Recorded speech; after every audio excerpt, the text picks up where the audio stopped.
अस्सलाम वालेकुम और ईद मुबारक पाकिस्तान। कैसे हैं आप सब? उम्मीद करता हूं आप सब खैरियत से होंगे। Well, this is Amad Ahmad and we welcome you to youth Pakistan, हमारे अपने खुसूसी प्रोग्राम में जो कि है very own Eid show. Well guys, Ramzan के बाद अब ईद की आमद है और रूठों को मनाना और गिले शिकवे दूर करना, ये मिठास है इस ईद की, जिसकी वजह से मीठी ईद भी इसको कहा जाता है। तो वेल, खबरें और न्यूज तो हम सारा साल देखते ही रहते हैं, पढ़ते ही रहते हैं, तो बोर नहीं हो जाते हैं टाइम्स। तो चलते हैं एक ना लाइट से मूड की तरफ, एक लाइट सा शो करते हैं। और आज जो हमारे गेस्ट हमारे साथ मौजूद हैं, वेल, सारा साल इनका खासा रहा है, ये न्यूज पढ़ते हैं और अपना शो भी करते हैं। तो without any further do, I'd like to welcome our guest, Mr. Zeeshan Malik. अस्सलाम वालेकुम, कैसे हैं आप ज़ीशान? आप कैसे हैं? बेहतरीन बेहतरीन Zeeshan, thank you so much कि आप आए और आपने thank you for having me. शर्फ बख्शा हमें। तो बहुत शुक्रिया। ज़ीशान, आप बताएं कि आप क्या ईद है क्या आपके लिए? वैसे तो हमारे लिए ईद जो है वो ड्यूटी है, क्योंकि हम ऑफिस में होते हैं। ईद वैसे अगर ओवरऑल देखा जाए तो एक इनाम, अगर इस्लामी पॉइंट ऑफ व्यू से कहूँ तो इनाम है उस सब्र का, उस तकवे का, जो हम पूरा महीना जो है वो रोजे रख के और सब्र करके करते हैं, उसका इनाम अल्लाह ताला की तरफ से। लेकिन आपकी बड़ी बात ही को मैं आगे लेके चलूंगा। रूठों को मनाने का नाम है, मिलने मिलाने का नाम है।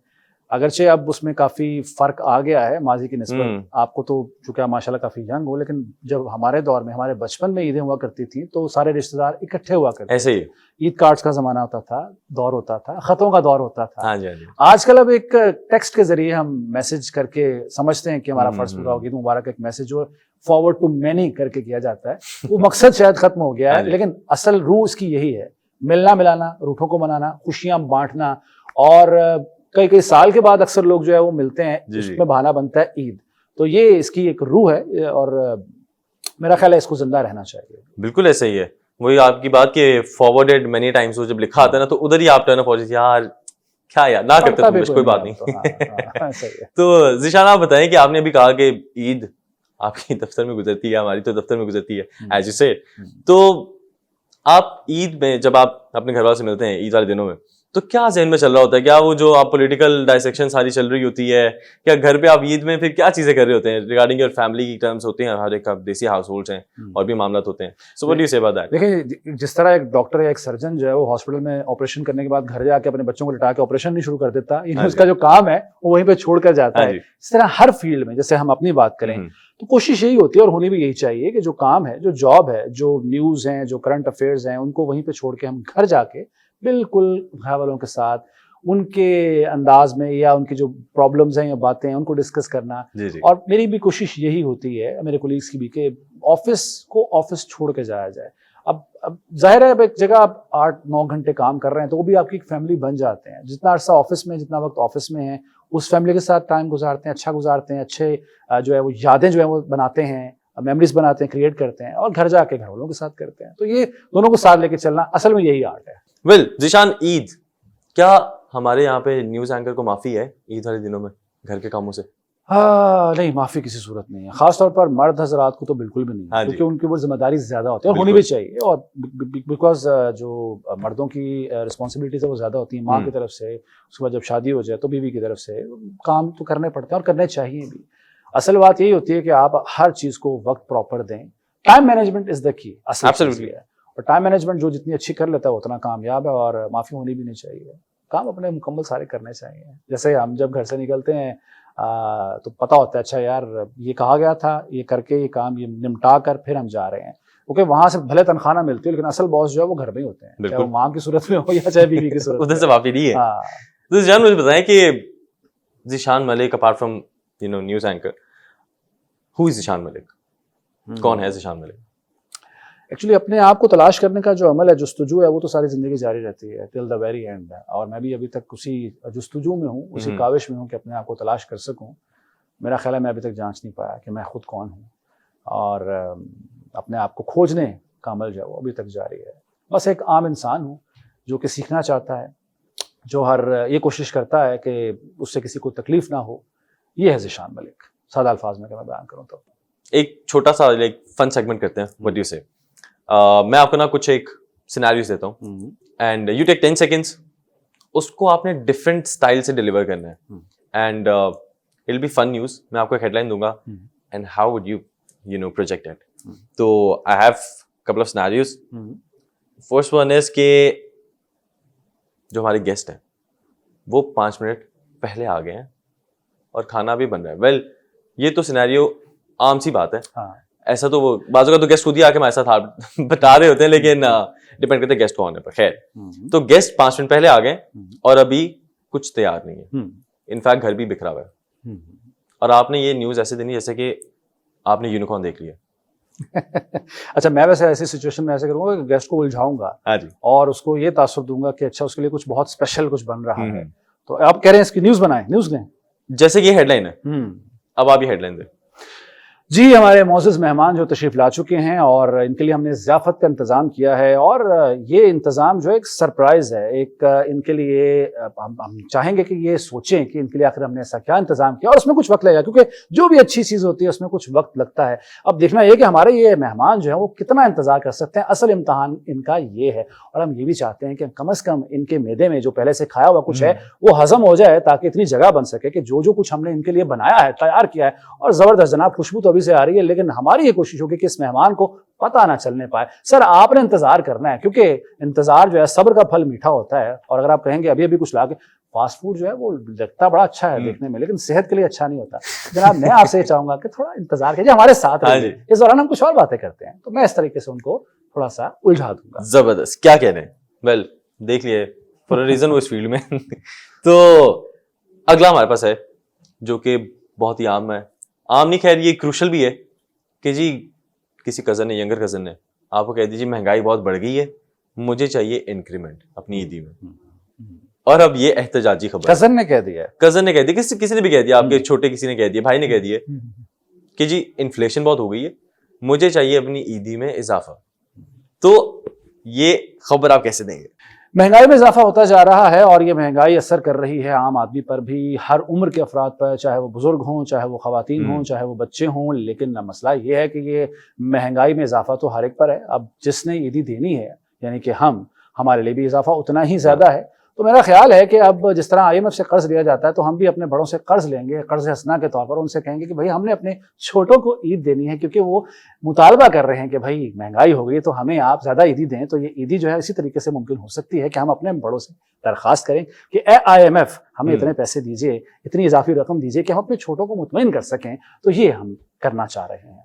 ये तो भाई दुखती रग पे हाथ रख दिया आपने। तो जबरदस्त। शान, क्या कहने आपके, आपकी बचपन में जो ईद गुजरती थी उस ईद में, और होता है ना बचपन में हमारा शौक होता था जी, ईद से सबसे पहले जो लड़कों का जो शौक है दैट इज पहली ईदी से जाके हमने गन खरीदनी। सबने किया ये, आई कैन नॉट, मैं मान ही नहीं सकता कि किसी ने नहीं किया। कहते किसी ने नहीं किया तो उसके बाद फिर असली थी। तो आपकी बचपन में जो ईद गुजरती थी, ईद किस चीज से होती थी, क्या कैसे वो आप लोग एंजॉय करते थे, एंड अब उसमें क्या फर्क है? देखिए, उस दौर में मेरे बचपन में चूंकि मोबाइल फोन्स तो थे नहीं, एक लैंडलाइन हुआ करता था, ये गैजेट्स नहीं थी, इतने चैनल्स भी नहीं थे, PTV होता था। मैं अपने बचपन की बात कर रहा हूँ।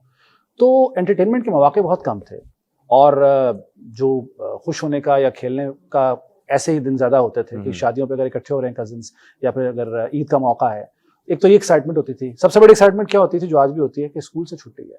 सबसे बड़ी एक्साइटमेंट ये होती थी, 3 दिन छुट्टी है, 4 दिन छुट्टी है। उसके बाद जो वो जो एक माहौल बना होता था ईद का, कि हर तरफ जर्क बर्क लिबास पहने हुए लोग और नए नए लिबास पहने हुए और साफ सुथरे होके, हम खुद भी माएँ बड़ी मेहनत करके बच्चों को जो है नहला के तैयार करवा के बाहर के मेरा बेटा जो है, मेरी औलाद जो है वो सबसे ज़्यादा अच्छी लगे।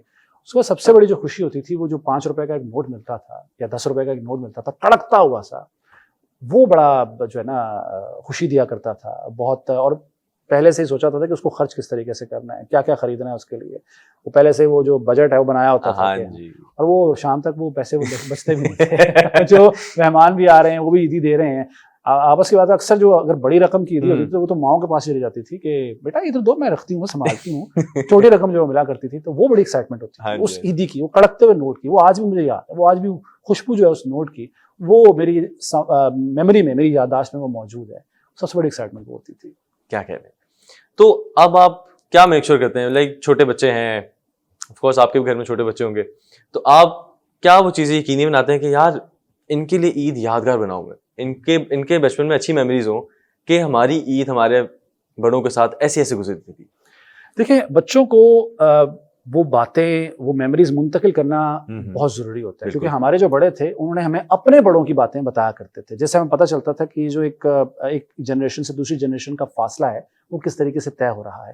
पहले तो मैं इस चीज़ को मेक श्योर करता हूँ कि अपने बड़ों की बातें जो हैं बच्चों के साथ शेयर किया करूँ, जरा हल्के फुल्के अंदाज में। बिल्कुल। अगर से आजकल के बच्चों के पास वक्त नहीं है, क्योंकि उनकी मसरूफियात बहुत ज़्यादा है ये इस शक्ल में ऐसे या ही है। बाकी और मामलात में, तो हम कोशिश ये करते हैं कि एक तो ये कि उनको रिवायात से जिंदा वाबस्ता रखा जाए, हाँ जी। रिवायात को जिंदा रखा जाए हम्म। उनकी शक्ल में, उनसे डिस्कस करके उन्हें बताकर। ये तो मेरी ये कोशिश होती है। दूसरा जो ईद का एक फलसफा है, जो ईद की फेस्टिविटी है, क्योंकि आजकल के शायद बच्चों को अंदाजा नहीं है कि ईद का जो त्यौहार है उसकी मजहबी हैसियत तो है ही सही, लेकिन उसकी सकाफती और माशरती हैसियत उससे ज्यादा है। बिल्कुल। वो शायद उनको अंदाजा नहीं है, क्योंकि वो जेन जी है जो आजकल की जो नस्ल है वो इन चीजों से बहुत दूर हैं। तो वो हमें कोशिश ये करनी है कि उन्हें जो है वो उसका एहसास दिलाया जाए, उन्हें बताया जाए कि असल फलसफा जो है वो ईद का है क्या। ये मेरी ये कोशिश होती है। अपने फ्री टाइम में क्या करना पसंद करते हैं? क्या आप कोई एक स्पेसिफिक आर्टिस्ट है? Are you into music? आप क्या गाना गा भी सकते हैं? क्या आप डू यू एंजॉय सिंगिंग और इवन लिसनिंग टू इट, या what is it that you do? Well, whenever I find time, जब वक्त होता है, वैसे तो वक्त मिलता नहीं है, मैं स्केचिंग करता हूँ, मुझे बड़ा शौक है इस, और मैं उसके अलावा स्टैम्प कलेक्टिंग करता हूँ। ये वो शौक हैं जो आजकल वक्त की कमी के बायस जो है वो नहीं पूरे हो पाते। अदरवाइज मेरे पास कलेक्शन है स्टैम्प्स की भी बहुत ज़्यादा, और स्केचिंग का एक जो शौक मेरे से मेरे बच्चों को भी मुंतकिल हुआ है। मैं ये कोशिश करता हूँ कोई अच्छी मूवी देख ली जाए, क्योंकि मूवी को अगर आप एंटरटेनमेंट की ही सिर्फ शक्ल में देखें, ये सोच के कि आप एंटरटेनमेंट हासिल कर रहे हैं, वो तो अपनी जगह पर है ही सही। उसमें आपको सीखने को बहुत कुछ मिलता है, आपको मुख्तलिफ जगहों के बारे में पता चलता है, आपको मुख्तलिफ सकाफ़तों के बारे में पता चलता है, आपको बहुत सारी ज़बानों के बारे में पता चलता है। तो मैं ये कोशिश करता हूँ कि उस वक्त को फिल्में देखने में या स्केचिंग करने में या अपनी जो स्टैम्प कलेक्ट या बुक रीडिंग में सर्फ करूँ, जो कि बड़ा कम टाइम मिलता है, लेकिन मेरी ये कोशिश होती है। आपको सारे देखते हैं कि स्लीक सूट्स में देखते हैं, और कभी कभी fine collection of your waste coat that आप, जैसे कि आपने अभी एक पहनी हुई है, तो आपका पर्सनल फेवरेट क्या है? What is the look that you go with कि यार this is my look? Easy, relax हो, क्योंकि 23 साल हो गए मुझे इस फील्ड में, और रोजाना वो एक मेकअप और रोजाना पैंट कोट का टाई लगा के बैठना, टाइम आता है जब आप इन चीज़ों से तंग आ जाते हैं, उकता जाते हैं। तो मेरा ये, जब मैं हत्ता कि जब न्यूज़ भी ख़त्म होती हैं तो शर्ट बाहर होती है और टाई ये फेंकी होती है साइड पे, रिलैक्स होके। घर में भी मैं अपने जो टी शर्ट है उसमें ही होता हूँ, रिलैक्स होना पसंद करता हूँ ज़्यादातर। अब आपने सिंस यू मेंशन्ड इट, आप लोग भी शायद ये जानने के लिए थोड़े से वो होंगे इंट्रीगिंग, आपके अंदर वो एक फैक्टर होगा दैट इज के बिलो द वेस्ट कुछ लोग कहते हैं कि निकर पहन के भी बैठे होते हैं। अरे हमने किया हुआ ऐसा। बाकी हाँ, अच्छा। मैं बल्कि अब नाम नहीं लूंगा, बहुत सारे एंकर्स भी हमारे, मैं खुद भी, हाँ जी, हम आते थे ऑफिस में और न्यूज करनी है तो शॉर्ट्स पहनी होती थी। हाँ जी, जल्दी से आके बस ऊपर शर्ट पहनी, कोट पहना और बैठ गए। और यहाँ पे आपके यहाँ बल्कि यहाँ पे एक साहब हैं एम्प्लॉई, वो हमारे साथ काम भी करते रहे वैसे एक चैनल में, वो इस बात को जानते हैं, वो गवाह हैं इस बात के कि हमने ये काम भी किया हुआ है।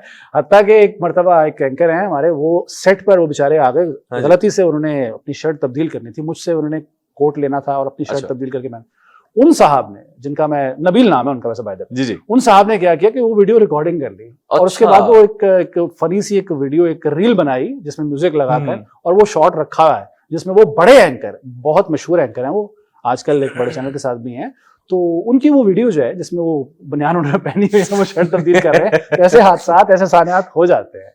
देखें, दोस्त फिर इसी चीज का नाम है, बख्शिश नहीं है दोस्तों के, वो उनको सिर्फ एक मौका चाहिए होता है और वो हम ऐसे प्लेटर देते हैं ना उनको कि ये लो यार, ऐसा ही, और उसके बाद जो वो तबाही फेरते हैं उस चीज की, आपसे बेहतर कौन समझेगा इस बात को। ये रिमार्क्स, एनी क्लोजिंग को आप कहना चाहें ऑडियंस से, कोई आप अपना मैसेज देना चाहें? मैं यही पैगाम देना चाहूंगा कि छोटी मोटी रंजिश को भुला दें, जिंदगी बहुत मुख्तसर है, बहुत छोटी, अगले पल का भरोसा नहीं है। तो हम जो छोटी छोटी बातों पे नाराज हुए बैठे हैं और लोगों से रूठे हुए हैं, मिलना मिलाना खत्म हो गया, राब्ते खत्म हो गए हैं, मेरा ख्याल है उसको भुला कर, छोड़ कर, ये सोचते हुए कि पता नहीं कब किसका वक्त आखिरी हो, मनाएं, मान जाएं, क्योंकि इसी में अल्लाह ताला की रज़ा है, अल्लाह ताला खुश होता है और सुकून मिलेगा। अगर आप माफ़ करना सीखेंगे तो आपको भी माफ़ किया जाएगा। ये मेरा पैगाम है इसमें। क्या कहना, ज़बरदस्त। तो नाज़रीन, ये था हमारा आज का छोटा सा मुख्तसर सा एक प्रोग्राम। हमने पूरी कोशिश की है कि लाइट रखा जाए इसको और आप लोगों को एंजॉयमेंट भरपूर फराहम की जाए, और इन्हीं की बात, the man of the hour mister Zeeshan Malik, इनकी बात को आगे कंटिन्यू करते हुए कि प्लीज़ फॉर गॉड सेक अपनी अना को, अपनी ईगो को थोड़ी देर के लिए मलियामेंट कर दें, आपकी इज्जत में कोई कमी नहीं होगी। जैसा कि हमारे नबी ने भी फरमाया है कि अगर माफी मांगने से आपकी इज्जत में कोई कमी आती है तो क़यामत के रोज मुझसे ले लें। इसी नोट पे हम आज का ये शो एंड करेंगे। अपना बहुत ख्याल रखिएगा। This is Amad Ahmad signing off. अल्लाह हाफिज।